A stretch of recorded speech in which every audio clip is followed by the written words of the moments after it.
नमस्कार दोस्तों, आज एक और पारिवारिक कहानी में मैं आपका स्वागत करती हूँ। आज की कहानी है माँ, इस घर में मैंने आपको आपकी बहू की सेवा के लिए रखा है, ना कि मुफ्त की रोटी तोड़ने के लिए।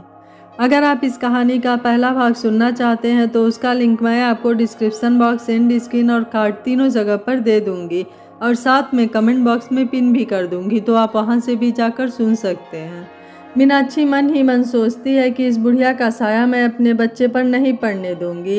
तभी वह दांत पीसते हुए कहती है, अरे ए बुढ़िया, अगर अच्छा नहीं बोल सकती तो कम से कम मेरे बच्चे के लिए बुरा तो मत बोल। पर बेटा मैं तो मेरे सिर में दर्द हो रहा है, मुझे अदरक वाली कड़ी चाय बनाकर ला दे और साथ में चटपटे पकौड़ों के साथ मिर्च की चटनी भी। ऑर्डर देते हुए मीनाक्षी अपने कमरे में चली जाती है। माँ चुपचाप मीनाक्षी की बात सुन लेती हैं और मीनाक्षी की किसी बात का बिना जवाब दिए रसोई घर में जाकर महारानी मतलब मीनाक्षी की फरमाइश पूरी करने में जुट जाती हैं। कुछ ही देर बाद मीनाक्षी के चिल्लाने की आवाज़ आती है। माँ जल्दी से मीनाक्षी के कमरे की तरफ बढ़ती हैं। जल्दी जाने के कारण माँ के पैरों में मोच भी आ जाती है, लेकिन मीनाक्षी की दर्द को सुनकर माँ अपने दर्द को अनदेखा कर देती हैं।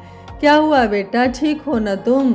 माँ मीनाक्षी से पूछती हैं। वो मुझे डरावने सपने आ रहे थे, मीनाक्षी डर से कांपते हुए बोली। सच बोलूं, आज मीनाक्षी भीगी बिल्ली लग रही थी।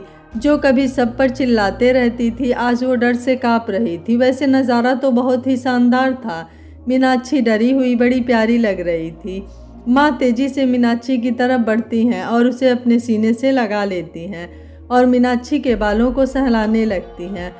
नहीं बच्चे नहीं, ऐसे नहीं डरते, देखो कोई नहीं है, माँ कहती हैं। सच बोलूं, अगर मैं उस माँ की जगह पर होती न तो उससे बोलती, क्यों रे महारानी, मज़ा आ रहा है ना? भगवान करे तेरा सपना वाला भूत या चुड़ैल जो भी था वो आए और तुम्हें उठा कर ले जाए। पर क्या करें, माँ का दिल तो माँ जैसा ही होता है ना। बच्चे चाहे लाख गलती कर ले पर माँ कभी नाराज़ नहीं होती। खुद मर जाएगी लेकिन बच्चे को दर्द में नहीं देख सकती। वो कहते हैं ना, माँ तो माँ होती है। मीनाक्षी माँ के गले से लगकर बहुत रोती हैं। आज पहली बार मीनाक्षी माँ के गले लगी थी और उन्हें प्यार से माँ कही थी। नहीं माँ, कोई आया था शायद मेरे कमरे में, मीनाक्षी डरते हुए कहती है। नहीं बेटा, कोई नहीं था, ले तू पानी पी ले। बोलते हुए माँ पानी का गिलास मीनाक्षी की तरफ बढ़ाती हैं। मीनाक्षी पानी के गिलास को कसकर पकड़ती है और एक ही सांस में पानी पी लेती है। बेटा अब आप सो जाओ, मैं बाकी के काम खत्म करके आती हूँ। नहीं माँ, आप मुझे छोड़कर कहीं मत जाओ प्लीज़, मीनाक्षी माँ का हाथ पकड़ते हुए कहती है। पर बेटा, घर का काम भी तो करना है ना। ठीक है, पर मैं भी आपके साथ नीचे चलूँगी। आप जाकर क्या करोगी माँ? आप यहीं आराम करो। नहीं माँ, मैं हाल में बैठूँगी लेकिन आपके पास ही रहूँगी बस। अच्छा ठीक है, चल। बोलते हुए माँ मीनाक्षी को हाल में ले आती हैं और वहीं एक सोफे पर बैठा देती हैं। मीनाक्षी अभी भी काफ़ी डरी होती है। इधर माँ को अलग चिंता सता रही होती है। माँ मीनाक्षी को हाल में बैठाकर अपने कामों में लग जाती है। इधर मीनाक्षी अपने डर को कम करने के लिए टीवी चालू करती है। ओ माँ नहीं, उफ, मीनाक्षी के कराहने की आवाज़ आती है। माँ किचन में रोटी बना रही हैं। जैसे ही मीनाक्षी की आवाज़ माँ के कानों में पड़ती है, माँ दौड़कर मीनाक्षी के पास जाती हैं। क्या हुआ बेटा? माँ मीनाक्षी के सिर पर हाथ फेरते हुए पूछती हैं। माँ बचा लो माँ, बहुत दर्द हो रहा है। मीनाक्षी दर्द से छटपटा रही थी। मीनाक्षी का 9वां महीना चल रहा था, शायद उसके डिलीवरी का समय हो चला था, जिस कारण मीनाक्षी दर्द से छटपटा रही थी। बेटा लंबी लंबी सांस ले तू, मैं अभी रोहित को बुलाती हूँ। बोलते हुए माँ टेबल पर रखे फ़ोन की तरफ बढ़ती हैं। माँ रोहित का नंबर मिलाती हैं। उधर रोहित के मोबाइल पर घंटी बजती है। मुझे पता है ये माँ ही होंगी, हमेशा बिना मतलब फ़ोन करके मेरा दिमाग खाती रहती हैं। बुदबुदाते हुए रोहित मोबाइल को साइड में रख अनदेखा कर देता है। प्लीज़ बेटा फ़ोन उठा, बहुत ज़रूरी है बेटा, फ़ोन उठा बेटा। परेशान माँ दोबारा फ़ोन करती हैं लेकिन फिर रोहित फ़ोन नहीं उठाता है। फिर तीसरी बार फ़ोन करती हैं पर रोहित फ़ोन नहीं उठाता। क्या हो गया, रोहित फ़ोन क्यों नहीं उठा रहा? सब ठीक तो है ना? एक बार और करके देखती हूँ। बुदबुदाते हुए माँ फिर से कॉल करती हैं। ओ ये माँ भी ना छोटी छोटी बात पर बार बार फ़ोन करके परेशान करती रहती हैं। क्यों नहीं समझती, मैं ऑफिस में बिजी रहता हूँ। बुदबुदाते हुए रोहित फ़ोन उठाता है। क्या है माँ, क्यों बार बार कॉल कर रही हो? बेटा वो मीनाक्षी। क्या मीनाक्षी मीनाक्षी, आपको मीनाक्षी के अलावा कुछ मिलता है या नहीं? पर बेटा कुछ नहीं सुनना मुझे, फ़ोन रखो आप, और माँ दोबारा कॉल मत करिएगा। आप समझती क्यों नहीं? अगर मैं फ़ोन नहीं उठाया तो इसका मतलब है मैं किसी ज़रूरी काम में फंसा हूँ। अब अगर आप एक भी कॉल की ना तो अच्छा नहीं होगा। अब रखिए फ़ोन। माँ पर चिल्लाते हुए रोहित फ़ोन रख देता है। रोहित की बात सुन माँ के आंखों में आंसू आ जाते हैं। इधर मीनाक्षी को और भी ज़्यादा दर्द होता है। माँ के समझ में भी कुछ नहीं आता है। तभी माँ को याद आता है कि मीनाक्षी की एक दोस्त रेणु, जो माँ से अक्सर छिप छिप कर मिलने आया करती थी। माँ रेणु को फ़ोन लगाती हैं। पहली बार में तो रेणु भी फ़ोन नहीं उठाती। माँ दोबारा करती हैं। हाँ काकी, कैसी हो आप? रेणु फ़ोन उठाते ही कहती है, रेणु बेटा तू जल्दी से यहाँ मेरे घर आ जा। क्या हुआ काकी, सब ठीक तो है ना? हाँ बेटा सब ठीक है, लेकिन मीनाक्षी के बच्चे आने का समय हो गया है, वो दर्द से तड़प रही है। वाह बेबी आ रहा है? काकी आप बिल्कुल टेंशन मत लो, मैं अभी गाड़ी लेकर आती हूँ। हाँ बेटा जल्दी आ, मीनाक्षी की यह हालत देखी नहीं जा रही। बस काकी 5 मिनट में पहुँच रही हूँ, बोलते हुए रेणु फ़ोन रखती है और मीनाक्षी के घर के लिए निकल जाती है। वैसे तो मीनाक्षी के दोस्त बहुत थे जो अक्सर मीनाक्षी के यहाँ पार्टी करने आया करते थे, लेकिन सभी दोस्त हाथी के दांत की तरह थे, मतलब सिर्फ दिखावे के लिए। एक रेणु ही थी जो समय पर हमेशा काम आती थी और मीनाक्षी के घर के पास ही रहती थी। रेणु 15 मिनट में मीनाक्षी के यहाँ पहुँच जाती है। माँ और रेणु दोनों मिलकर मीनाक्षी को गाड़ी में बैठाते हैं। वैसे तो माँ की खुद ऐसी हालत थी कि वो खुद को सही से एक जगह से दूसरे जगह न ले जा पाए, पर कहते हैं ना, माँ की ममता ही अलग होती है। माँ अपनी जान देकर भी अपने बच्चे की रक्षा करती है। कुछ ऐसा ही दृश्य था। अब मीनाक्षी हॉस्पिटल के लिए निकल जाती है। रास्ता थोड़ा लंबा था, हॉस्पिटल पहुंचने में 1 घंटा लग जाता है। तब तक मीनाक्षी का दर्द और भी ज़्यादा बढ़ जाता है। हॉस्पिटल पहुंचते ही रेणु फुर्ती से गाड़ी से नीचे उतरती है, अंदर बात कर मीनाक्षी को अंदर ले जाती है। अब माँ के जान में जान आती है। चलिए काकी हम सही समय पर पहुंच गए, रेणु माँ के कंधे पर हाथ रखते हुए कहती है। हाँ बेटा, मुझे आज लग रहा था कि हम सही समय पर हॉस्पिटल नहीं पहुंच पाएंगे, लेकिन सब अम्बे माँ की कृपा से हम पहुंच गए। अच्छा काकी अब आप बैठ जाओ, वैसे भी आपने बहुत भाग दौड़ कर ली, अब कुछ देर आराम ही कर लो। बेटा अब आराम तो तभी मिलेगा जब मैं अपनी पोती का प्यारा सा मुँह देखूंगी। अच्छा पर माँ पोता क्यों नहीं? पोती आई तो घर साक्षात लक्ष्मी आएगी। अच्छा काकी आप बैठो, मैं पानी लेकर आती हूँ। मुस्कुराते हुए रेणु वही बेंच पर माँ को बैठा देती है और पानी लेने चली जाती है। हे अम्बे माँ, आप जल्दी से मुझे मेरे बच्चे का मुखड़ा दिखा दो, बस कृपा करना सब कुशल मंगल हो जाए। माँ हाथ जोड़कर माँ अम्बे से प्रार्थना करती हैं। काकी लीजिए पानी और ये गर्मा गर्म चाय और साथ ही कचौड़ी। अरे बेटा इतना सब लाने की क्या ज़रूरत थी?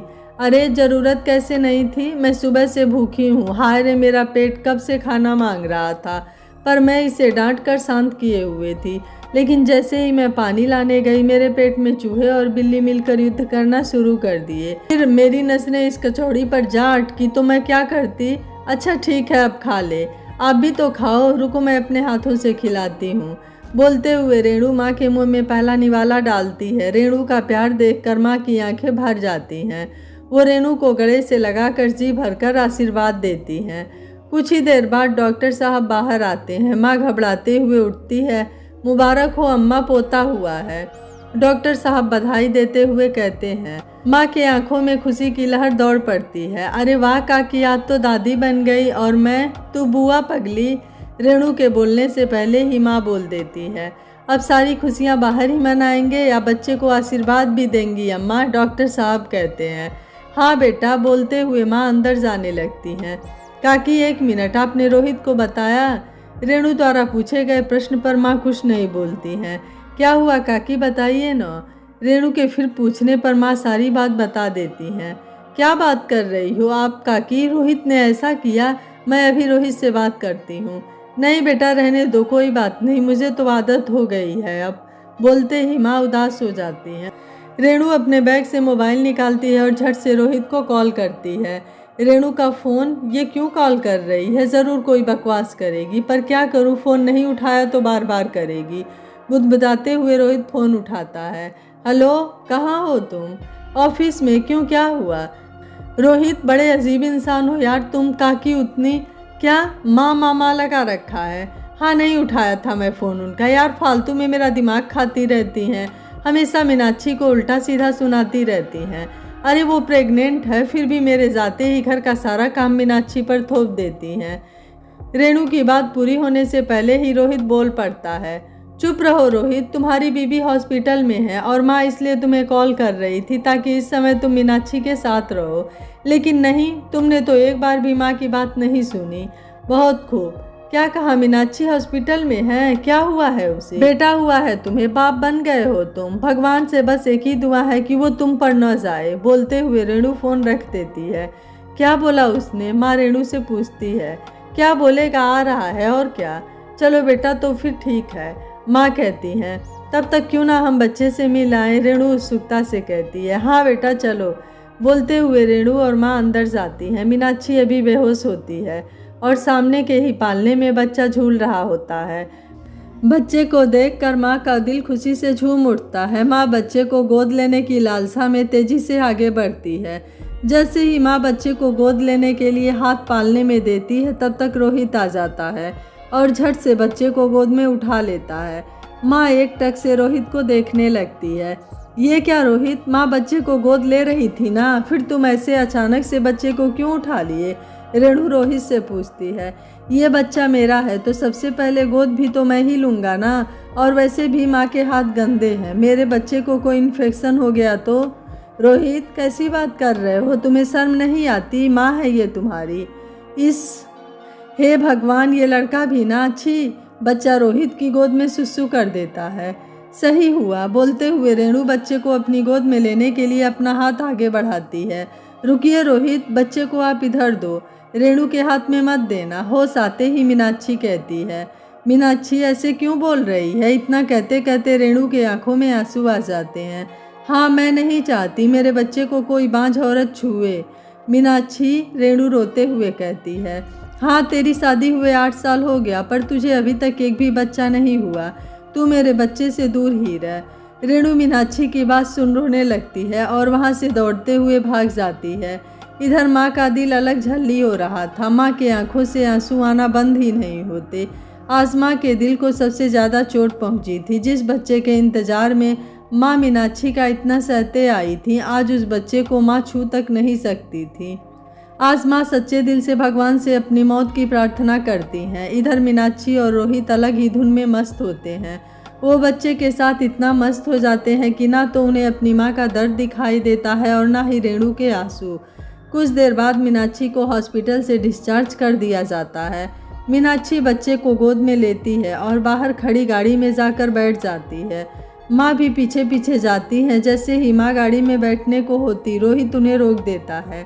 माँ, आप प्लीज़ ऑटो से आ जाना, हम आपको अपने साथ गाड़ी में नहीं ले जा सकते हैं। सॉरी। बोलते हुए रोहित गाड़ी लेकर आगे बढ़ जाता है। माँ के दिल को चोट तो लगी ही थी, पर ना जाने क्यों अभी भी उनके चेहरे पर मुस्कुराहट थी। शायद पोता आने की खुशी थी। माँ वहीं हॉस्पिटल से एक ऑटो लेती हैं और घर के लिए निकल जाती हैं। भगवान जाने माँ के दिल में इतनी ममता क्यों भरी होती है, जो अपने बच्चे की बड़ी से बड़ी गलती को हंसकर माफ़ कर देती हैं। बेटे के इतने दुख देने के बाद भी माँ को एक भी शिकायत नहीं थी। इतना बड़ा दिल कैसे? कुछ देर बाद माँ घर पहुँच जाती हैं। घर का दरवाज़ा वैसे ही खुला होता है।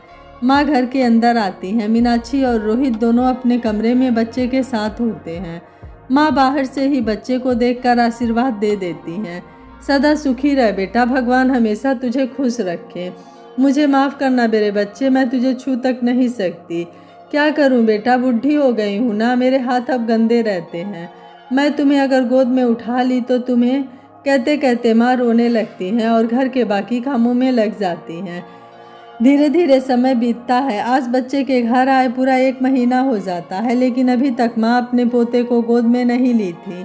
माँ सुनो, कल घर में पूजा है, बच्चे का नामकरण करना है, सारी तैयारियाँ आप समय से कर देना। रोहित अपनी माँ पर हुक्म जताते हुए कहता है। ठीक है बेटा, तुम चिंता मत करो, सब हो जाएगा, माँ मुस्कुराकर कह देती हैं। रोहित इधर सुनना जरा। मीनाक्षी अपने कमरे से आवाज़ लगाती है। मीनाक्षी की आवाज़ लगाते ही रोहित दौड़ते हुए कमरे की तरफ बढ़ता है। हाँ बोलो क्या हुआ? कमरे के अंदर प्रवेश करते हुए रोहित कहता है। क्या बोलूँ मैं तुम्हें? अरे मैं पूछती हूँ तुम्हें हमारे बच्चे की कोई फिक्र है भी या नहीं? मीनाक्षी चिल्लाते हुए पूछती है। अरे मेरी जान ऐसे क्यों बोल रही हो? क्यों बोल रही हूँ? सब कुछ जानने के बाद भी अनजान मत बनो रोहित। अरे बाबा हुआ क्या है बताओ तो सही। तुम्हारी माँ कितनी बार बोली हूँ तुमसे अपनी माँ को वृद्धाश्रम छोड़ आओ, लेकिन तुम हो कि मेरी बात एक सुनते ही नहीं। वृद्धाश्रम क्यों, क्या हुआ? तुम्हारी माँ बार बार मेरे बच्चे को छूने का बहाना ढूंढती रहती हैं। कल को अगर कुछ मेरे बच्चे को हो गया न तो याद रखना रोहित, मैं उसी समय ये घर छोड़कर चली जाऊंगी। तुम इतनी चिंता क्यों करती हो? बस एक दिन की बात है। एक दिन की बात है मतलब ये कि कल के पूजा के बाद मैं खुद माँ को वृद्धाश्रम छोड़ आऊँगा। कल के बाद क्यों, आज ही क्यों नहीं? अरे कल के पूजा की इतनी तैयारियाँ करनी है, तुम अकेले कैसे करोगी? और कल जब लोग आएंगे तो माँ के बारे में पूछेंगे ना, इसलिए कल के बाद या परसों। ना ही कल के बाद और ना ही परसों, तो कब? रोहित आश्चर्य से कहता है। मतलब कल शाम तक पूजा खत्म हो ही जाएगी, इसलिए पूजा खत्म होते ही इन्हें वृद्धाश्रम दे आना। अच्छा ठीक है मेरी माँ, जैसा तुम कहो।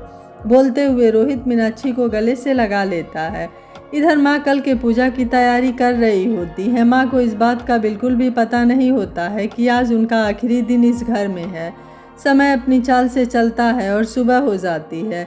देर रात तक काम करने के बावजूद भी आज माँ सूरज के उदय होने से पहले ही माँ जग जाती हैं और बड़े ही उत्साह से पूजा की तैयारी में लग जाती हैं। धीरे धीरे समय बीतता है और घर में मेहमान आना शुरू हो जाते हैं। माँ सभी के आओ भगत में लग जाती है। ऊपर से महारानी का भाषण अलग, मतलब मीनाक्षी। पंडित जी भी आ जाते हैं और पूजा चालू हो जाती है। माँ भी पूजा में बैठने की तैयारी कर रही होती हैं, तभी बेटे का फरमान आता है। माँ आप पूजा में बैठकर क्या करोगी? हम सब तो हैं ना यहाँ, आप जाओ और सारे मेहमानों का ख्याल रखो। जाओ माँ, रोहित धीरे से अपनी माँ के कानों में कहता है। माँ रोहित की बात सुन चुपचाप आंखों में आंसू दबाए चली जाती है। दूर कोने में खड़े होकर बच्चे के बारे में सोचती है। जिस बच्चे के लिए मैं इतने दिनों तक सब सहते आई, आज उस बच्चे को हाथ तक नहीं लगाने दिया गया मुझे। देख रहे हो ना आपका बेटा कितना बड़ा हो गया है। अब आपके बेटे को माँ की कोई ज़रूरत नहीं है। मुझे अब अपने पास बुला लो ना, अब हिम्मत नहीं रही मुझ में। माँ अपने पति को याद करते हुए मन ही मन कहती हैं। अब समय आते ही बच्चे के नामकरण की माँ टकटकी लगाए देखती हैं कि उसका बेटा एक बार तो ज़रूर उनसे पूछने आएगा, पर शायद ये उनकी गलतफहमी थी। रोहित अपने बच्चे का नामकरण कर चुका होता है। अब रोहित नामकरण करके पंडित जी से आशीर्वाद लेता है और फिर माँ के भी पैर छूकर आशीर्वाद लेता है। रोहित के पैर छूते ही माँ अपने आप को रोक नहीं पाती है और रोने लगती है। क्या नाटक है माँ, ऐसे क्यों रो रही हैं? आपको दिखता नहीं कितने सारे मेहमान आए हुए हैं? क्या आप इन सबको ये बताना चाहती हैं कि हम आपको ठीक से नहीं रखते, या फिर ये साबित करना चाहती हैं कि हम आपका ख्याल नहीं रखते? रोहित दांतों को पीसते हुए कहता है। नहीं बेटा नहीं, मैं बहुत खुश हूँ बेटा, सदा सुखी रह तू। बोलते हुए माँ रोते हुए अपने कमरे में चली जाती है। मैंने तो आपसे पहले ही कहा था कि इन्हें वृद्धाश्रम छोड़ आओ, लेकिन आप थे कि मेरी बात ही सुनते नहीं। अब देखो सबके सामने हुआ ना नाटक, अब हुआ आपका दिल खुश। बोलते हुए मीनाक्षी गुस्से से तमतमाते हुए बच्चे को लेकर अपने कमरे में चली जाती है। धीरे धीरे कर सारे मेहमान भी चले जाते हैं और शाम हो जाती है। मीनाक्षी के कहे अनुसार रोहित अपनी माँ को वृद्धाश्रम छोड़ने के लिए उनके कमरे में जाता है। माँ आपको लेकर कहीं जाना है, चलिए। कमरे के अंदर प्रवेश करते ही रोहित कहता है। पर बेटा कहाँ? माँ आश्चर्य से कहती हैं। आपसे जितना कहा गया है आप उतना करो, अपना सामान उठाओ और मेरे साथ चलो। ठीक है बेटा, जैसी तुम्हारी मर्जी। बोलते हुए माँ अपना सामान उठाती हैं। घर से जाते वक्त माँ का कलेजा फटने लगता है, वो रोने लगती हैं। शायद उन्हें भी पता लग जाता है कि ये पल उनका आखिरी पल है इस घर में। जिस घर को माँ अपने खून पसीने से कमाए हुए पैसों से एक एक ईंट जोड़ जोड़ कर भर बनाई थी, आज उसी घर से वो हमेशा के लिए अलविदा कह गई हैं। भले माँ अभी इस बात से अनजान थी, पर माँ का दिल था ना, बेटे की हर एक बात समझती थी। माँ बिना सवाल किए चुपचाप उस घर से निकल जाती हैं। बाहर खड़ी गाड़ी में बैठती हैं और आश्रम के लिए निकल गई। माँ मन ही मन भगवान से दुआ कर रही होती हैं कि काश काश ये सफ़र खत्म ना हो। हे मालिक, हे मेरे भगवान, तुझसे बस एक ही प्रार्थना है, बस तू इतना कृपा कर कि आज माँ गलत साबित हो जाए। पर समय को कौन रोक सकता है। कुछ ही देर में वो वृद्धाश्रम पहुंच जाती है। अब सामने लगे बोर्ड को पढ़कर माँ अंदर से टूट जाती है। रोहित उनका बैग उठाता है और अंदर आश्रम में जाकर रख देता है। देखिए माँ, आप हमें गलत मत समझना, घर में सही से आपकी देखभाल नहीं हो पा रही थी, इसलिए मैंने ये फैसला किया कि मैं आपको यहाँ छोड़ दूँ। देखिए यहाँ पर आपके ही उम्र के कितने सारे लोग हैं, यहाँ पर आपकी देखभाल भी अच्छे से हो जाएगी और आपका मन भी लगा रहेगा। बोलते हुए रोहित माँ का पैर छूता है। माँ कांपते हुए हाथ से रोहित को आशीर्वाद देती है और रोहित को अलविदा कहती है। आश्रम से निकलते वक्त रोहित के भी आंखों से आंसू आ जाते हैं, फिर भी रोहित पलटकर एक बार भी नहीं देखता है, सीधे निकल जाता है। धीरे धीरे समय बीतता है। मीनाक्षी और भी ज़्यादा जिद्दी और बदतमीज़ होती जाती है। रोहित अब मीनाक्षी से काफ़ी परेशान हो जाता है। दिन ब दिन मीनाक्षी का व्यवहार और भी ज़्यादा खराब होने लगता है। अब रोहित को माँ की याद सताने लगती है।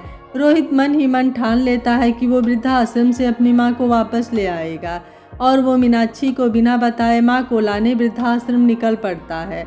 रोहित मन में कई सपने देखता है कि माँ आएगी तो ये करेंगे, माँ आएगी तो वो करेंगे, ऐसा वैसा हजारों सपने। आश्रम पहुँचते ही रोहित झट से अंदर जाता है और इधर उधर माँ को ढूंढने लगता है। क्या हुआ बेटा, किसे ढूंढ रहे हो? एक बुजुर्ग बाबा कहते हैं। बाबा, वो मेरी माँ, रोहित रोते हुए कहता है। कौन रोहित? जी बाबा, मैं रोहित हूँ, आप मेरे माँ को जानते हो। बेटा, तुम आने में तुमने बहुत देर कर दिए हो। मतलब तुम्हारी माँ का नाम शारदा देवी था ना? जी बाबा, क्या हुआ मेरी माँ को? वो अब इस दुनिया में नहीं रही बेटा। क्या? रोहित की आंखें फटी की फटी रह जाती हैं। हाँ बेटा, जब तुम अपनी माँ को यहाँ छोड़ कर गए थे ना, बेचारी बहुत रोई थी, बहुत याद करती थी तुम्हें और साथ ही अपने पोते को भी। उनकी बस एक ही आखिरी इच्छा थी कि अपने पोते को गोद में लेने की। बाबा, कब हुआ ये सब? जब तुम उन्हें यहाँ छोड़ कर गए थे उसके 4 दिन बाद ही हो गया था। 4 दिन बाद ही? माँ नहीं रही? आप ऐसा कैसे कर सकती हो माँ? आप हमें छोड़कर नहीं जा सकती हो। माँ नहीं, माँ नहीं, वापस आ जाओ माँ, एक बार मेरे सिर पर हाथ फेर दो माँ, हाथ फेर दो, वापस आ जाओ माँ। ऐसा बोलकर रोहित वहीं फूट फूट कर रोने लगता है। ऐसे टूटते नहीं बेटा, जो आया है उसे आज नहीं तो कल जाना ही है। ये लो बेटा, ये स्वेटर तुम्हारी माँ अपने पोते के लिए तैयार की है। स्वेटर रोहित के हाथों में देते हुए बाबा वहाँ से चले जाते हैं। रोहित पूरी तरह से टूट जाता है। रोहित का कलेजा फट रहा होता है। उसे अब भली भांति अपनी गलती का एहसास हो चुका था, पर अब कर भी क्या सकता था। अब तो बहुत देर हो चुकी थी। जिसे जाना था वो तो चली गई, अब पछताने से क्या फ़ायदा। अगर रोहित समय रहते ये समझ जाता तो शायद आज माँ उनके साथ होती, शायद सब ठीक होता। पर रोहित की आंखों पर तो मीनाक्षी नाम की पट्टी बंधी थी। मीनाक्षी की बातों में आकर रोहित जीवन की सबसे बड़ी गलती ही नहीं बल्कि जीवन का सबसे बड़ा पाप कर चुका था, जिसका प्रायश्चित शायद कुछ भी नहीं था। भगवान भी कभी माफ़ नहीं करे ऐसे इंसान को। रोहित और मीनाक्षी जैसे लोगों को तो एक इंसान भी कहना पाप जैसा लगता है। शायद वो माँ रोहित को कभी माफ़ कर दे, क्योंकि माँ का दिल बहुत बड़ा होता है, लेकिन भगवान कभी माफ़ ना करे ऐसे लोगों को। रोहित रोते रोते आश्रम से निकलता है और वहीं एक पार्क में जाकर बैठ जाता है। कुछ देर बाद एक काफ़ी उम्र दराज व्यक्ति आते हैं और रोहित के बगल में बैठते हुए कहते हैं, अरे रोहित बेटा, तुम यहाँ? जी बाबा, और बताओ तुम्हारी माँ कैसी हैं? माँ तो अब नहीं रही बाबा, माँ अब नहीं रही। रोहित रोते हुए कहता है। क्या हुआ उन्हें? बाबा के पूछने पर रोहित सारी बात बाबा को बता देता है। भगवान ना करे तुम्हारे जैसा दानो बेटा किसी को हो। अरे बेटा, तुम क्या जानो शारदा देवी क्या थी? जब तुम्हारा जन्म भी नहीं हुआ था उससे पहले ही तुम्हारे पिता की मृत्यु हो गई थी। तुम्हारे पिता के मृत्यु होने के 1 महीने बाद तुम्हारा जन्म हुआ और तुम्हारे जन्म होते ही तुम्हारे चाचा चाची तुम्हारी माँ को घर से बाहर निकाल दिए थे। बेचारी का रो रो कर क्या हाल हुआ था, इस दर्द को सिर्फ शारदा देवी ही जानती हैं। अरे दानो, तेरे पैदा होते ही क्यों ना मार दी वो तुम्हें? तुम्हारे पिता की मृत्यु के बाद अगर वो जिंदा थी तो सिर्फ तुम्हारे लिए, सिर्फ तुम्हारे भविष्य के लिए। उसके पास ना तो रहने के लिए घर था और ना खाने के लिए पैसा। सड़कों पर से कचरा चुन चुन कर वो तुम्हारा पेट भरती थी। भगवान जाने कितने गंदे गंदे नालों में हाथ डालकर वो कूड़ा कचरा इकट्ठा करती और उसे बेचकर जो पैसा होता उससे तुम्हारा पेट भरा करती थी। कई बार तो सड़कों पर बैठकर तुम्हारे लिए भीख तक मांगी। कई रात कई दिनों तक वो भूखे पेट सोई, पर तुम्हें कभी भूखा नहीं रहने दी। घर घर जाकर बर्तन साफ करना, झाड़ू पोछा ये सब करके पैसा इकट्ठा की और एक छोटा सा घर ली। फिर खून पसीना एक करके काम करते रही और तुम्हें पढ़ा लिखा कर इतना बड़ा बना दी कि तुम अपनी माँ को ही घर से बाहर निकाल दिए। अरे नालायक, शारदा देवी सिर्फ एक माँ ही नहीं, साक्षात देवी थी देवी। उसके जीने की आज सिर्फ तुम थे। तुम्हें गलती से भी एक छींक भी आ जाती थी तो वो पूरी रात बिना पलक झपकाए तेरे पास बैठी रहती। अरे अपनी जान से भी बढ़कर वो तुझसे प्यार करती थी। अच्छा सिला दिए हो तुम अपनी माँ की ममता का। भगवान तुम्हें कभी माफ़ नहीं करेगा, कभी माफ़ नहीं करेगा। जा बेटा जा, तुझे तेरे किए की सज़ा तेरा बेटा खुद देगा, तभी तू समझेगा दर्द क्या होता है। जा बेटा, मेरी बद्दुआ तुझे ज़रूर लगेगी, ज़रूर लगेगी। इतना कहते कहते वो बाबा रो पड़ते हैं। बाबा, मुझसे बहुत बड़ी गलती हुई है, मैं बहुत बड़ा पाप किया हूँ, मुझे नरक में भी जगह नहीं मिलेगी, नरक में भी जगह नहीं मिलेगी। रोहित रोते हुए कहता है। बाबा वहाँ से उठकर चले जाते हैं। रोहित वहीं पार्क में बैठा अपनी माँ को याद कर फूट फूट कर रो रहा होता है। लव यू माँ, आई लव यू, प्लीज़ एक बार लौट आओ माँ, प्लीज़ एक बार लौट आओ। मैं वादा करता हूँ आपसे, कभी आपकी आंखों में आंसू नहीं आने दूंगा। रोहित वहीं पार्क में बैठे फूट फूट कर रो रहा होता है। रोहित घर जाता है और मीनाक्षी से माँ के मरने की खबर बताता है। मीनाक्षी झूठा घड़ियालू आंसू बहाती है और बहुत दुख व्यक्त करती है। रोहित अंदर ही अंदर मीनाक्षी के भाव को समझ रहा होता है। धीरे धीरे दिन बीतने लगता है। रोहित का बच्चा भी अब बड़ा होने लगता है। वह दोनों उसे हर खुशी देना चाहते हैं, लेकिन मीनाक्षी फिर भी घर में हमेशा ही कलह मचाए रहती है। अब रोहित को सब समझ में आ जाता है कि गलती किसकी थी, माँ की या मीनाक्षी की। इंसान अपने कर्मों को भूल जाता है, लेकिन भगवान कभी नहीं भूलते हैं। उनके पास इंसान के किए हर कर्मों का हिसाब रहता है। वक्त ने करवट बदला और आज 20 साल बाद एक विधवा औरत अपने बेटे और बहू से उनके घर के किसी भी कोने में पड़े रहने की भीख मांग रही होती है और दोनों उसका सामान बाहर फेंक कर उसे घर से निकाल देते हैं, क्योंकि आज अपने पति के श्राद्ध पर वह 2-4 ब्राह्मणों को भोजन कराना चाहती थी। उसकी गलती बस इतनी ही थी। उसके पति जो 1 साल पहले एक एक्सीडेंट में मारे जा चुके थे, वह औरत कोई और नहीं मीनाक्षी रहती है। उसे समझ में आ जाता है कि आज मैं वहीं खड़ी हूँ जहाँ कल मेरी सास खड़ी थी। आज उसे एहसास हो गया था कि अपने द्वारा किए गए कर्मों को ही आज वो भोग रही है। उसके सामने वही आ रहा है जो उसने अपने बड़े बुजुर्गों के साथ किया है। वह आसमान की तरह मुँह करके खड़ी होकर चिल्लाकर माफ़ी मांगती है, माँ मुझे माफ़ कर दो, माँ मुझे माफ़ कर दो। और आज खुद वो अपने आप से कह रही है, जैसी करनी वैसी भरनी। यह कहानी आपको कैसी लगी, आप मुझे अपनी राय कमेंट बॉक्स में ज़रूर दीजिएगा। वीडियो पसंद आया है तो वीडियो को लाइक शेयर एंड चैनल को सब्सक्राइब कर लीजिएगा। Thank you for watching. मिलते हैं अगली कहानी में।